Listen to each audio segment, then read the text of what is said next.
Hi, today I want to try and finish assembling the Aquarium light project. So we've got this PCB here from JLC PCB, and I have actually had it for quite a while. It came in December, but I haven't had a chance to assemble it until now.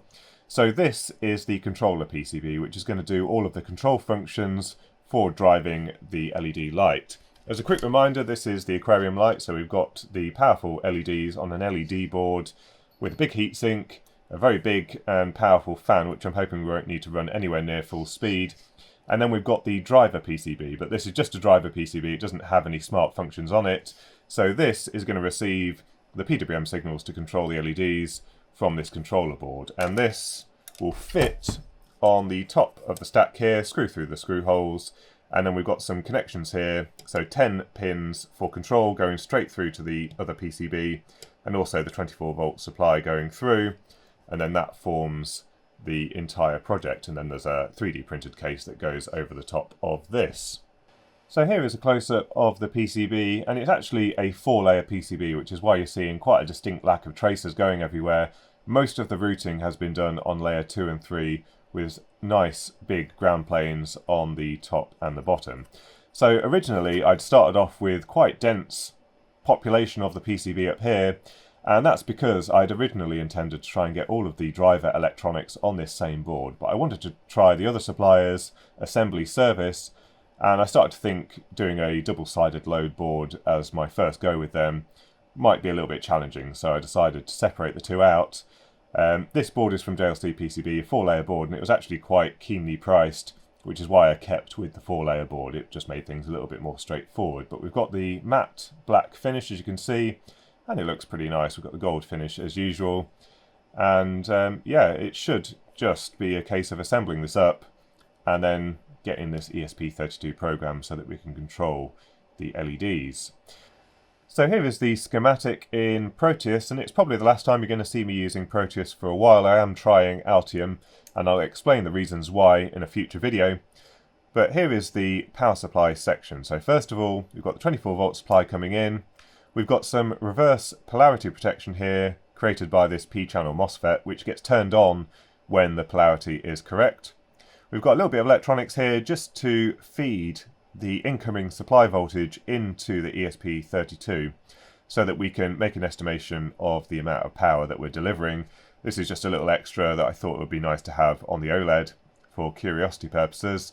And then we've got a current sense circuit here. So we've got our sense resistor, quite low in impedance, 25 milliohms. And then we're using the Max 4080 amplifier here to give us a voltage output depending on the amount of current going through the circuit here. So from this we've got voltage and current. We can measure the power being delivered into this PCB. After the power measurement we've got our 24-volt rail, which then goes off to feed everything on the controller PCB. But we've also got this soft start circuit here to enable the driver PCB, because we've got some quite large capacitors on that board, and if we just applied power directly we'd see quite a high inrush current, sometimes enough to trip the overcurrent protection on the switch mode power supply that we'll be powering this with. So this will enable us to turn on or off that driver board through this resistor that we've got here, and then we've got another MOSFET here which shorts out that resistor at some preset period later. Next are our power rails for this PCB. We've got 24 volts coming in through to a Texas Instruments TPS 54202. This is a nice little DC to DC converter. Has an internal switch, we just need the inductor separate to it, and that provides our 12-volt rail for the fan that we've got on this design, and also the 3.3-volt rail through a linear regulator for the ESP32. Then we've got the fan interface electronics. So this is a 4-pin fan, which means that we've got a PWM input, a RPM output from the fan, and then a 12-volt supply and ground. So the 12-volt and ground are always there. You control the speed through the PWM pin, which is connected through this open collector transistor so that we can switch it up to 12 volts.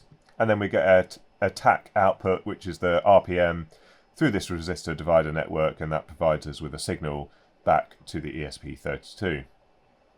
We've got some headers off to the other PCB, so this is the one that goes to the driver PCB, 5 PWM channels for the various LEDs, as well as an SPI interface. It's only a 3-pin interface. That goes off to the temperature sensor on the driver board, and we've got another connector here to the temperature sensor on the LED board, so we can work out what speed to spin the fan at. Then there's a I2C interface to an SSD1322 OLED, and then we've got a little bit of electronics here.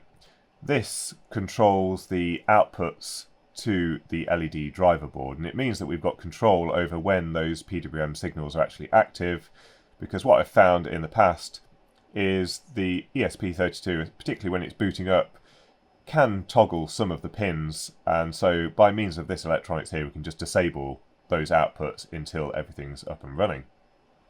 Then we've got a few buttons here. I put one general purpose button as an OK, just in case we needed any interface functionality, but we've got the two buttons here which are quite traditional with the bootloader for the ESP32, so this enables us to program the board.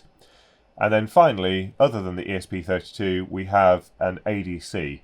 Now, if you're familiar with that ESP32, it does have quite an odd ADC that is non-linear across the range, and there are some calibrations that you can perform, but I've just placed this microchip NCP3422. It's a 2-channel ADC with a I2C interface. It just means that we can monitor the voltage and the current with a bit more accuracy than we would get from the integral ADC on the ESP32. So that's about it for the schematic. Now we need to assemble up the PCB. And this is a double-sided load, so there's components on both sides of the board, and I'm quite keen to use these stencils because it makes the assembly process a little bit less painful. And typically you get away with applying paste on both sides and then running it through the reflow with the side with the lowest mass components, so that would be this side, on the underside, and the surface tension of the solder would stop these from falling off. However, I'm not going to do that because I don't have a means to assemble both sides of the PCB without having it resting on the bench. So I'm going to start off with the top side and then reflow this on the hot plate, and then I will still use the stencil, but I think I'll reflow the underside using the hot air gun.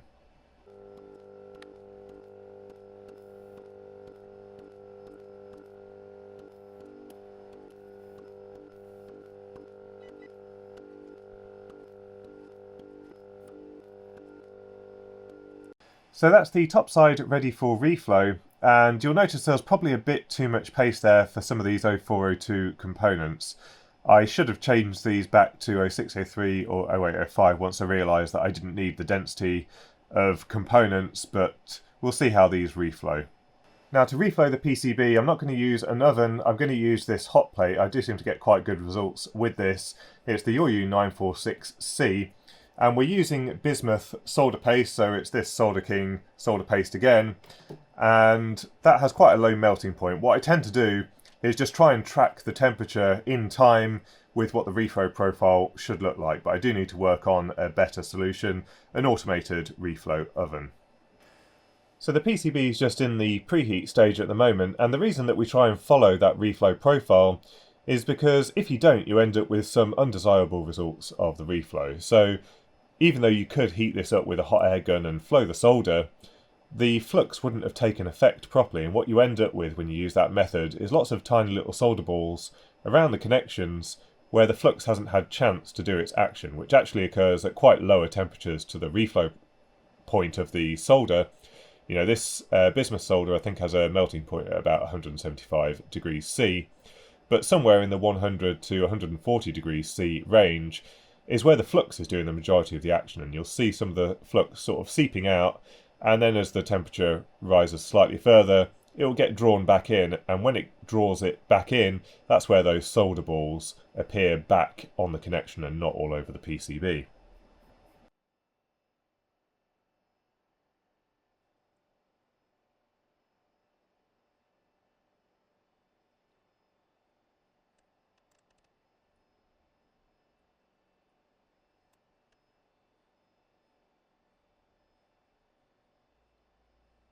So that's the top side done. I've just applied some solder paste to the underside, and I've got this little stand here that is just able to offset the PCB from the base here enough that these electrolytic capacitors don't get in the way.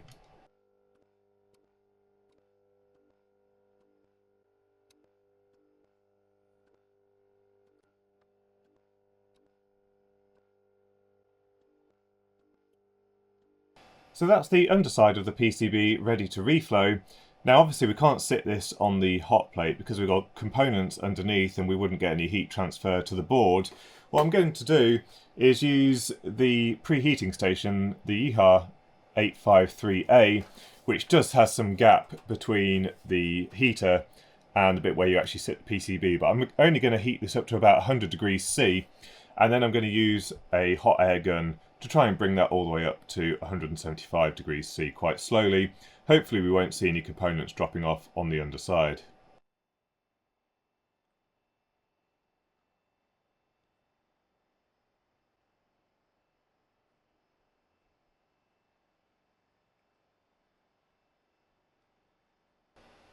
So I think that's looking all nice and tidy. I've soldered all the connectors on now, so I think that's the PCB just about finished. However, I have been writing some firmware for the ESP32 and it keeps coming up with an error.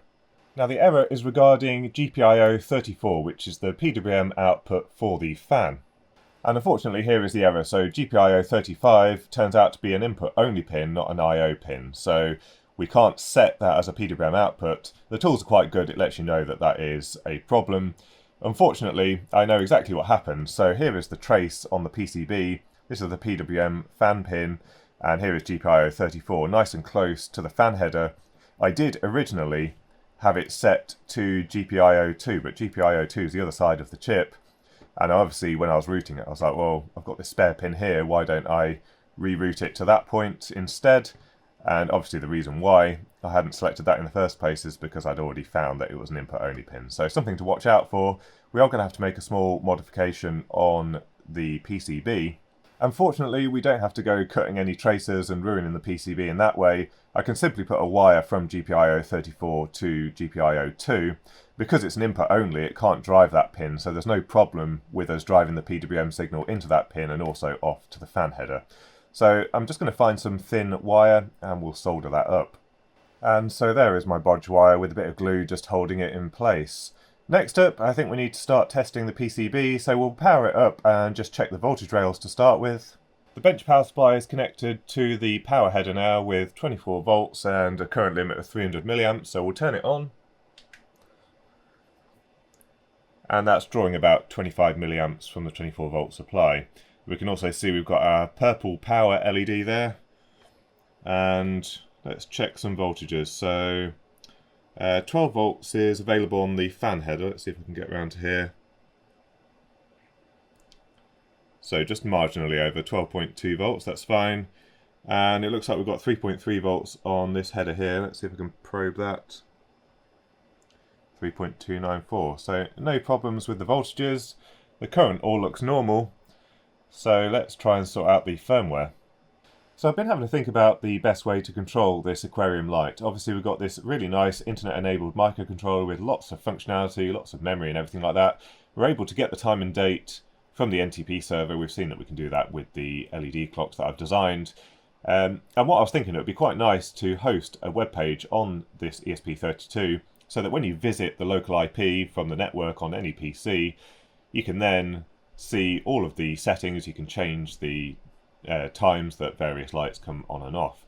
However, I'm not an experienced programmer, especially with HTML, so it's a little bit beyond my skill set.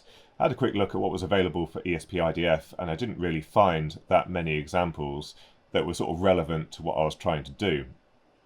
Now, I think there were quite a few more examples for the Arduino framework. However, I'm really not a fan of the Arduino framework and the Arduino IDE. I think, although it's great for getting people into programming, it promotes a lot of bad coding practices and people just plug everything together without any consideration for how it all works. If you look deeper in the library, some of them are really quite badly written, so I was keen not to use that. So I had a look at some other options.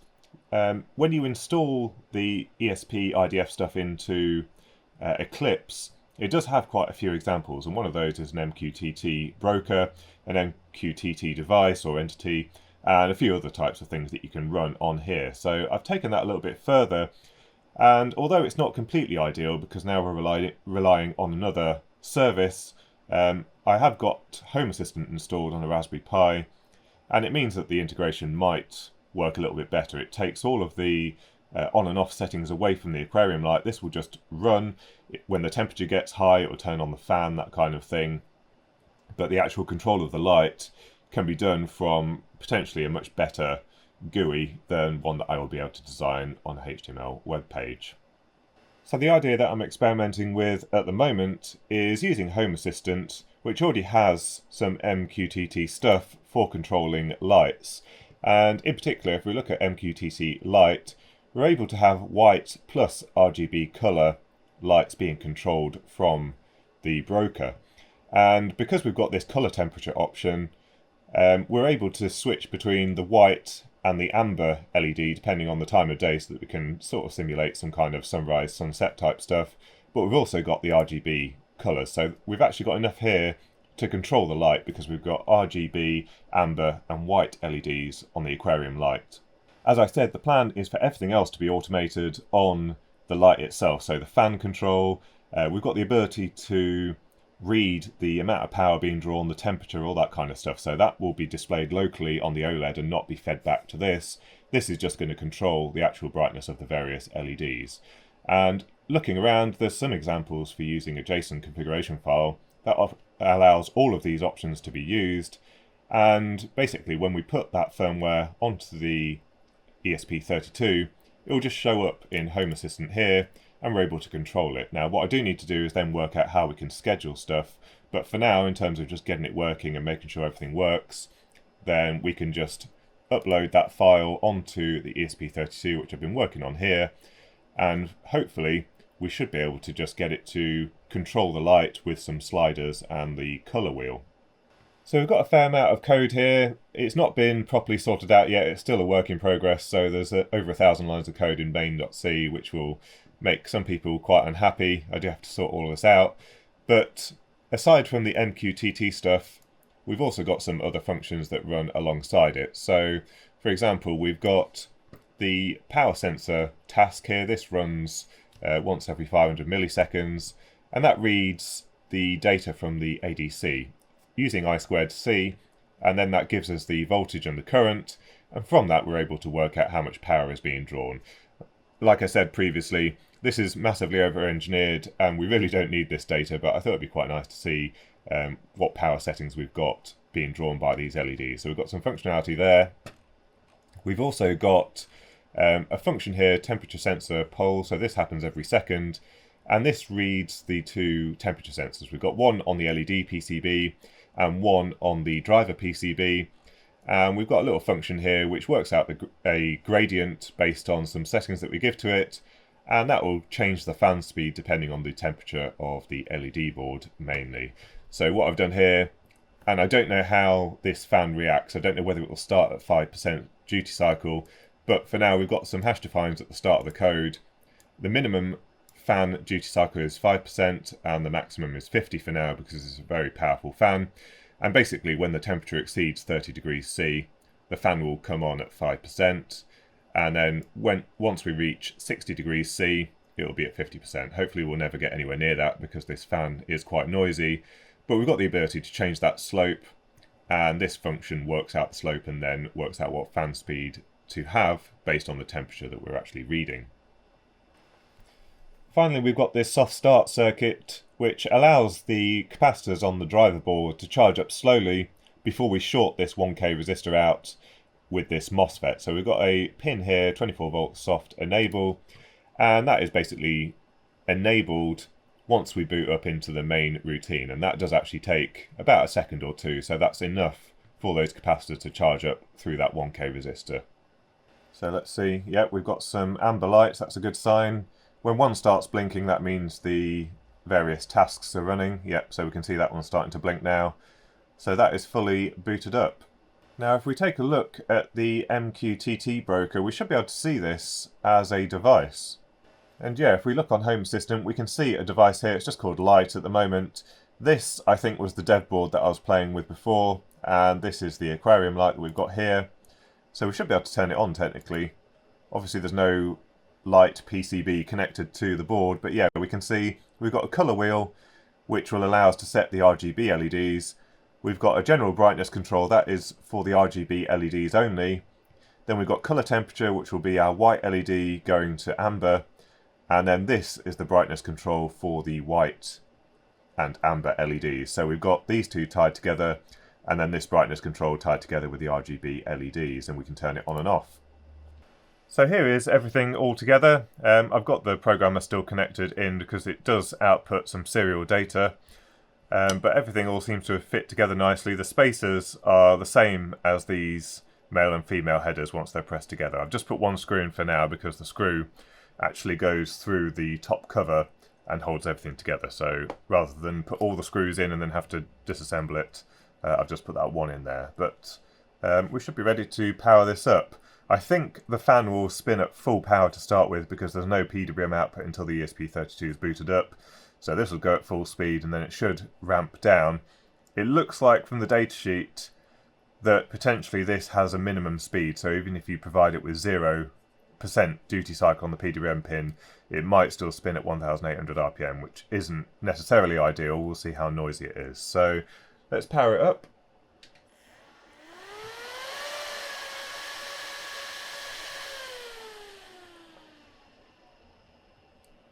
And that's booted up now. Yeah, and you can see the fan is spinning. It doesn't appear to be very noisy at this speed, so it might not be too bad, but I was hoping that we'd be able to turn this off, because obviously when the light isn't on, we're drawing potentially dust and all that kind of stuff inside of here, so that's possibly not ideal. I might have to swap this out for something else. But we've got some lights on. That might be accidental. Right, so we can click on the light here. And one thing that I've just noticed is the minimum brightness setting is actually 1, which is why we've got some of the LEDs glowing. We can turn the light on and off with the on-off button here, but then it turns off the white LED as well. So I think, unless there's an easy way to change this, what I'm going to have to do in the firmware on the ESP32 is if we receive a brightness level of 1 on the RGB LEDs, then we're going to interpret that as a 0.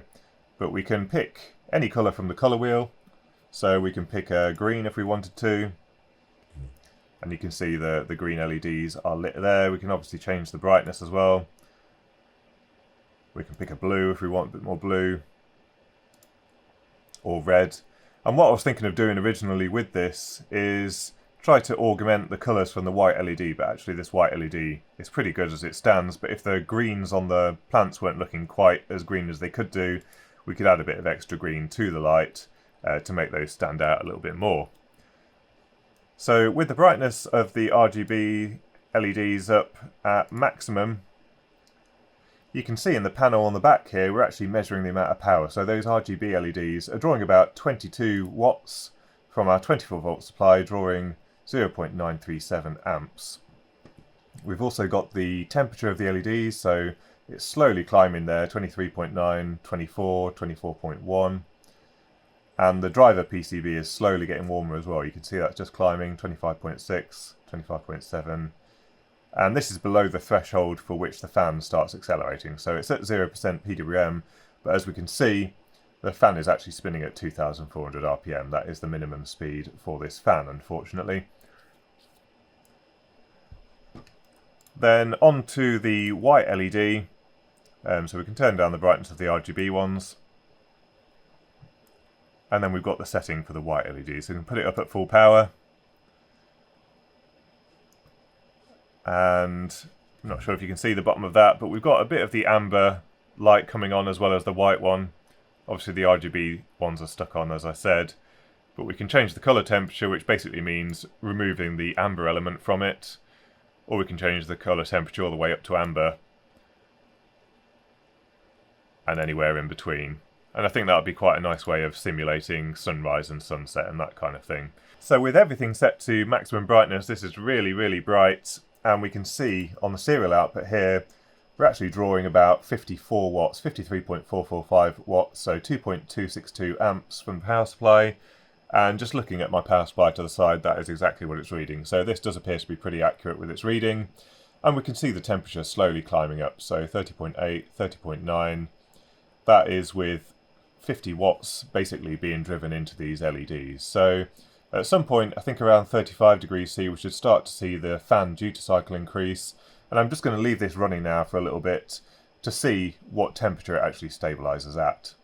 So it's been running for about 10 or 15 minutes now, and the temperature seems to have stabilised somewhere around 35 degrees C. As you can see, it's sitting there at 34.9.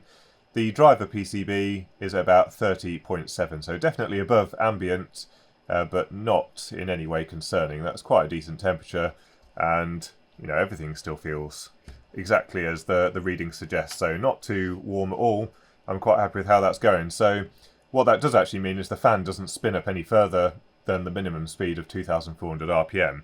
Things might change once we put it in the little case, because we're going to be restricting the airflow a little bit more, but certainly this isn't climbing up to ridiculous temperatures where I'd be concerned. However, the front of the unit is quite a different story. There's loads and loads of heat being given off by this. I can feel it quite intense in the centre of my hand, and I actually had this sat on my bench briefly for just a couple of minutes, and I'm not sure if you can see that, but I've actually burnt my ESD mat from the amount of light coming off here.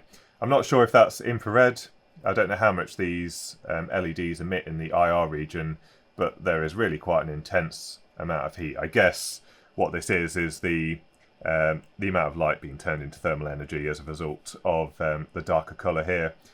But something to be wary of. Even if we had the fan blowing through, that wouldn't really make any difference other than cooling what it was actually heating. You'd still get that amount of radiant heat coming off that LED. But other than that, everything seems to be working quite nicely. So there's still a little bit more to do on the firmware side of things. I've got some little OLEDs, so these little I2C things, which I haven't actually got working yet, but the plan is that this is going to sit in the little space that we've got here in the top lid, and I think this is what I want to display the fan RPM, the temperature and the power from, just for sort of geekiness reasons really. It's obviously not needed. This will function quite adequately on its own without any of the additional sensing that I've added in, but I just want to be able to see that on there to see what's going on. So I've got that bit of firmware to do, and then the other bit of work that I've got to do is to work out how I can automate some of these settings in Home Assistant. I think there's various plugins that we can use, but if anyone knows more than me, then obviously feel free to let me know what might be a better way to control this. Also, the MQTT stuff is not set in stone. It's quite an easy thing to eliminate from the code, so if anyone knows better than me about setting up, for example, the HTML page on the ESP32 with some settings. So basically what I want to be able to do is say turn on at 9 AM or something, turn on at 11 AM with this brightness, at 1 PM we want maximum brightness from everything, and then dim down throughout the day. So a few fields that we can set with the time and the intensity of each of the LEDs and just control it directly. So that is still an option if anyone is more experienced at that than me, but the MQTT stuff does look like it might be quite a nice feasible way of just getting this working quite nicely and quickly.